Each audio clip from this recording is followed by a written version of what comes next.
শীতের মৌসুম মানে হরেক রকম পিঠার ধুম। আজকে শেয়ার করব পাটিসাপটা পিঠার রেসিপি। আর এর জন্য ২ কাপ দুধ নিয়ে নিয়েছি। এর মধ্যে ১ কাপ সুজি নিয়েছি, ১ কাপ ময়দা নিয়েছি। ময়দা ঠিক না, চালের আটা নিয়েছি। আর এর মধ্যে দিয়ে দিলাম সামান্য সল্ট। এটা সুন্দর করে ব্যাটার তৈরি করে নেব। আর ব্যাটারটা দেখুন ঘনত্ব এরকম হবে। এটাকে আমি আধা ঘন্টার জন্য রেস্টে রেখে দেব, যাতে সুজিগুলো ফুলে আর একটু বেশি হয়। আর যার কারণে ঘনত্বটা একটু পাতলা থাকবে, পরে ঘন হয়ে আসবে। অন্যদিকে আমি ভিতরের পুর তৈরির জন্য চুলায় কড়াই চাপিয়ে কড়াইয়ে সামান্য ঘি দিয়ে দিয়েছি এবং ২ টা এলাচ দিয়ে দিয়েছি। দিয়ে এগুলো যখন গরম হয়ে আসবে, এর মধ্যে পুরের জন্য নারকেল কোড়া দিয়ে দিব। আর নারকেল কোড়ার মধ্যে একটু গুড় দিয়ে দিব, যাতে মিষ্টি হয়।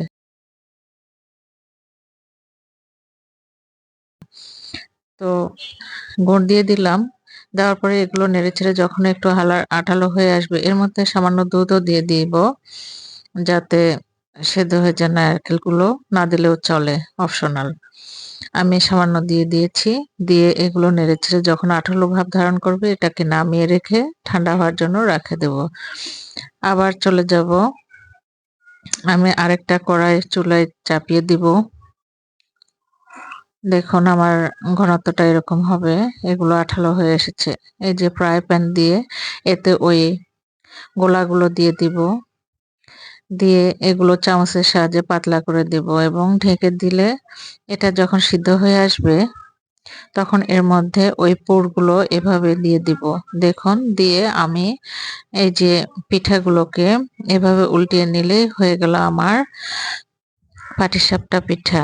যে কেউ অনায়াসে যেকোনো সময় এটা তৈরি করে নিয়ে বাসায় তৃপ্তি সহকারে খেতে পারে। এই যে এভাবেও আমরা মোড়াতে পারি। দেখুন আমি ২-৩ টা দেখিয়ে দিচ্ছি, আপনারা এভাবে মোড়াতে পারেন।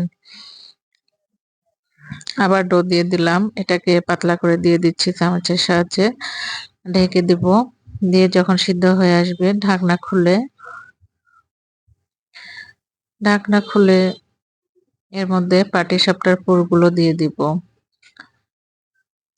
পুর আপনারা আপনাদের ইচ্ছা মতো দিয়ে দিবেন, অল্প করেও দিতে পারেন। এখানে সুজির পুরও দেওয়া যায়। সুজির পুর আরেকদিন দেখাবো। আজকে নারকেল পুর দিয়ে আমি পাটিসাপটা করছি। দেখুন এভাবে করে নিলাম। হয়ে গেল আমার পাটিসাপটা। আবার দিয়ে দিচ্ছি। এটা এমনিতেই গড়িয়ে দিলাম। এরকম পাতলা থাকবে ব্যাটারটা। মাঝখানে কেটে দেখাচ্ছি, দেখুন ভেতরের পুরগুলো কত সুন্দর দেখাচ্ছে। খেতেও ভারী মজা। তৈরি হয়ে গেল আমার পাটিসাপটা। আপনারা ভিডিওটি পছন্দ হলে লাইক দিবেন, শেয়ার করবেন এবং চ্যানেলটি সাবস্ক্রাইব করবেন। ধন্যবাদ।